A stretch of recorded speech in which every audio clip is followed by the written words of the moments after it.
তুমি দুষ্ট, তুমি খারাপ হয়ে গেছো, তোমাকে তোমার খাবার আমি খাবো।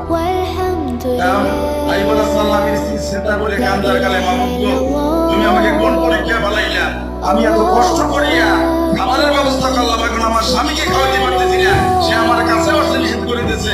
তখন আল্লাহ জিবরাইল আলাইহিস সালাম, জিবরিল তুমি যাও আইয়ুব আলাইহিস সালামের কাছে জানাইয়া দাও তোমার স্ত্রী সতীত্ব নষ্ট করে না, তোমার স্ত্রী ভালো মানুষ, তার হাতের খানা খাও, কার তাকে কাছে ডাকো। কাছে ডাকিয়ে যখন এই খানা খাওয়াইলেন, খাওয়ার পরে তখনকার বলে, স্ত্রী তোমার সঙ্গে আমি অন্যায় করে, তুমি আমাকে ক্ষমা করে দাও। তাহলে স্বামী, আমি ক্ষমা চাইছি মাওলার কাছে, মাওলায় আপনাকে ক্ষমা করে দাও, আমি আপনাকে ক্ষমা করে দিলাম।